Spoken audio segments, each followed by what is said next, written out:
नमस्कार। राजस्थान की तमाम फटाफट खबरों में आपका स्वागत है। राजस्थान की खबरों के लिए आपसे निवेदन कि यदि आपने हमारे चैनल को सब्सक्राइब नहीं किया है तो कृपया करके आपके अपने चैनल को सब्सक्राइब कर लें।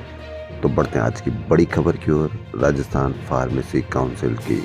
जी हाँ, राजस्थान फार्मेसी काउंसिल में एक बार फिर फर्जीवाड़ा सामने आया है। अब तक स्टेट ओपन स्कूल और national university of open school की फर्जी अंक तालिकाओं से ही रजिस्ट्रेशन का मामला सामने आया था। फर्जी डिप्लोमा व डिग्री से रजिस्ट्रेशन के मामले भी सामने आए हैं। इससे फार्मेसी काउंसिल के रजिस्ट्रेशन की पूरी प्रक्रिया पर ही सवाल खड़े हो रहे हैं। इन रजिस्ट्रेशन में यह भी ध्यान नहीं रखा कि डिप्लोमा या डिग्रियां फर्जी तो नहीं। पिछले दिनों हुई जांच में हिमाचल प्रदेश, एमपी, यूपी और झारखंड के विश्वविद्यालय के फर्जी डिप्लोमा और डिग्रियां तैयार कर ली। इसके आधार पर ही फार्मेसी काउंसिल ने रजिस्ट्रेशन भी कर दिया। आखिरकार इस सीजन में सर्दी ने दस्तक दे दी। सीजन के 1.5 महीने बीतने के बाद पहली बार रात का पारा 10 डिग्री से नीचे लुढ़का है। बीते 24 घंटों में तापमान 2.4 डिग्री लुढ़ककर 9 डिग्री सेल्सियस रिकॉर्ड हुआ, जो इस सीजन का सबसे कम न्यूनतम पारा है। राजस्थान की राजधानी जयपुर में ट्रैफिक पुलिस अब शहर में 40 कैमरों के सिग्नल तोड़ने और हाई स्पीड से तेज वाहन चलाने वालों का चालान करेगी। नव वर्ष पर यातायात नियमों का उल्लंघन करने वाले वाहन चालकों के खिलाफ भी कार्रवाई करने के निर्देश दिए गए हैं। ई चालान प्रक्रिया में उपयोग में ली जा रहे डिवाइस की जांच कर खामियों को दूर करने जा रहे हैं। अब यह 13 कैमरों से हाई स्पीड वाहनों पर नजर रखी जाएगी। जेलन, टोंक और प्रिंस रोड पर इंस्टॉल किए गए हैं ऐसे कैमरे। अलवर बहरोड रोड स्थित जिंदौली सुरंग के पास मंगलवार सुबह हादसे में आरबीपीएनएल के एएन समेत 4 कर्मचारियों की मौत हो गई। देश में मंगलवार को कोरोना संक्रमण के 288 नए मामले दर्ज किए गए। इसके साथ ही सक्रिय मामले बढ़कर 1970 हो गए। केरल में ही 115 नए केस सामने आए हैं।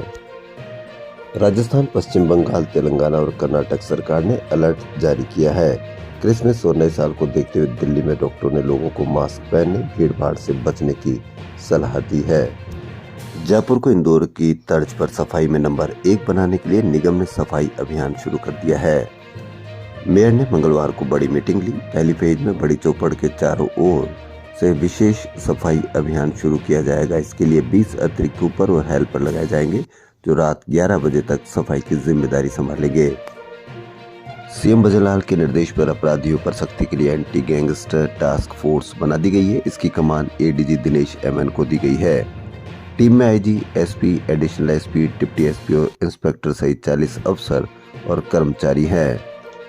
सरकार ने आरपीएससी की भर्ती परीक्षाओं की समीक्षा कराने के लिए तैयारी कर ली। 2 दिन पहले पेपर लीक की जांच के लिए एसआईटी बनाई गई। भाजपा ने संकल्प पत्र में 2.5 लाख नौकरियों का ऐलान किया है। अब देखना यह है कि 2.5 लाख नौकरियां मिल पाती हैं या नहीं, पेपर लीक हो पाते हैं या नहीं। ऐसे में बेरोजगारों को ध्यान रखना है कि 2.5 लाख नौकरियों का ऐलान किया गया है। भाजपा ने पेपर लीक मामले में आरपीएससी भंग करने की भी मांग उठाई थी।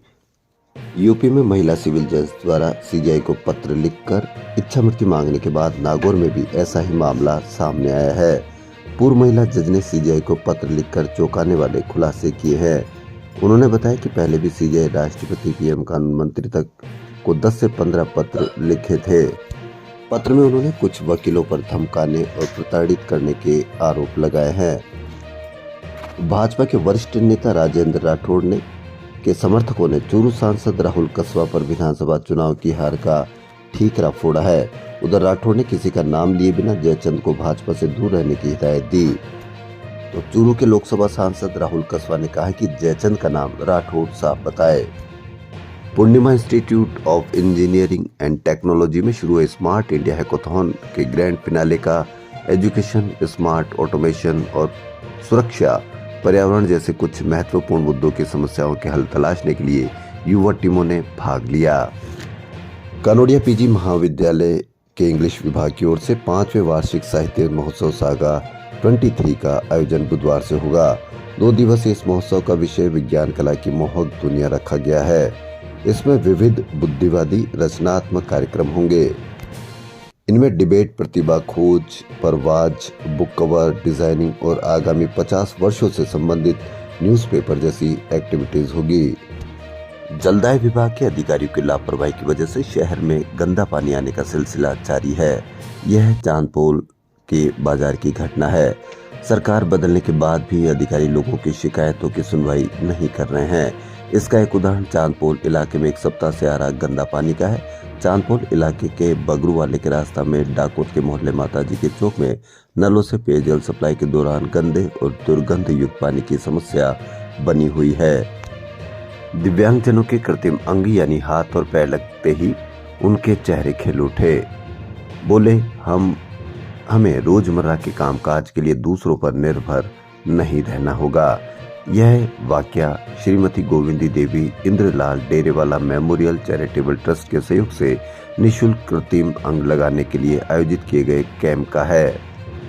दिल्ली में आयोजित प्रथम खेलो इंडिया पैरा गेम्स 2023 में राजस्थान ने 10 स्वर्ण, 20 रजत और 13 कांस्य पदकों सहित कुल 43 पदक जीतकर पदक तालिका में छठा स्थान प्राप्त किया है। चौधरी पेट्रोल पंप जयपुर में के पीछे बैरवा कॉलोनी की जोड़ने वाली मुख्य सड़कों पर पिछले कई दिनों से सीवर लाइन उफान मार रही है, जिससे गंदा पानी पूरी सड़क पर दिन रात बहता रहता है। अब देखना यह है कि कब तक इसका काम होगा।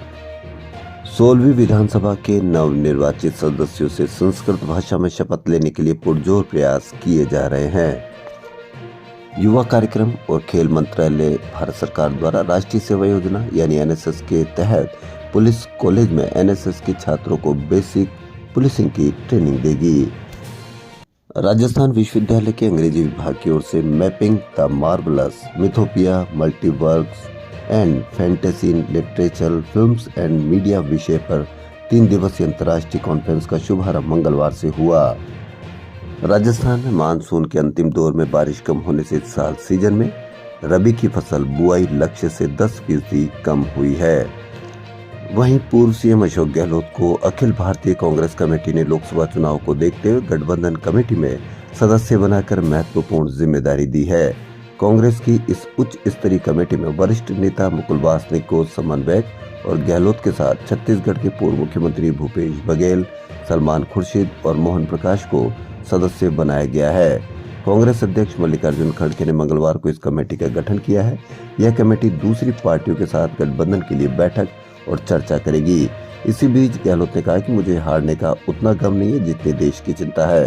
हार जीत को वह पहले भी कई बार देख चुके हैं, लेकिन उन्होंने अपनी क्षमता और सोच के अनुसार अपने फर्ज को पूरा किया।